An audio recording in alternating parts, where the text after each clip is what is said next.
திருச்சி மாவட்டம் மணப்பாறை அருகே தேசிய நெடுஞ்சாலையில் சென்று கொண்டிருந்த கார் திடீரென தீப்பற்றி எரிந்ததால் பரபரப்பு ஏற்பட்டது. மேலும் விவரங்களை எமது செய்தியாளர் தினேஷ் வழங்க கேட்கலாம். வணக்கம் தினேஷ், இந்த தீ விபத்திற்கான காரணம் என்ன? முதற்கட்ட தகவலை பதிவு பண்ணுங்க.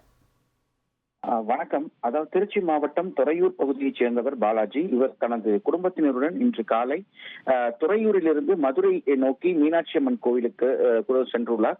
அப்போது திருச்சி மதுரை தேசிய நெடுஞ்சாலை துவரங்குறிச்சி அருகே உள்ள சொரியம்பட்டி மேம்பாலம் அருகே அந்த கார் சென்று கொண்டிருக்கும் போது காரில் இருந்து எலக்ட்ரிக் ஷார்ட் ஏற்பட்டு முன்பகுதியில் புகை லேசாக வந்திருந்தது. உடனடியாக காரை ஓரமாக நிப்பாட்டி உள்ளார். அந்த புகையானது மளமளவென பரவி தீயாக பரவி அந்த கார் முழுவதும் எரிய தொடங்கியது. தொடங்குவதற்கு முன்பாகவே காரில் இருந்தவர்கள் அனைவரையும் இறங்கிய நிலையில அந்த கார் முழுவதுமாக எரிய தொடங்கியது.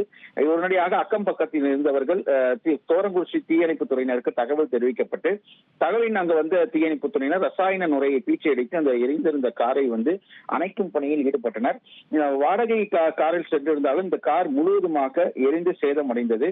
இந்த நல்வாய்ப்பாக அனைவரும் இறங்கியதால் 5 பேரும் உயிர் தப்பினர். இந்த சம்பவம் குறித்து தோரங்குறிச்சி போலீசார் விசாரணை மேற்கொண்டு வருகின்றனர். இந்த சம்பவம் அப்பகுதியில் இன்று காலை மிக பெரும் பரபரப்பை ஏற்படுத்தியது. விவரங்களுக்கு நன்றி தினேஷ். இனி செல்லும் இடமெல்லாம் செய்தி. தந்தி டிவியின் வாட்ஸ்அப் சேனலை ஃபாலோ பண்ணினா செல்லருக்கும் இடமெல்லாம் செய்தி. இதோ QR கோட் இப்பவே ஸ்கேன் பண்ணுங்க, ஃபாலோ பண்ணுங்க.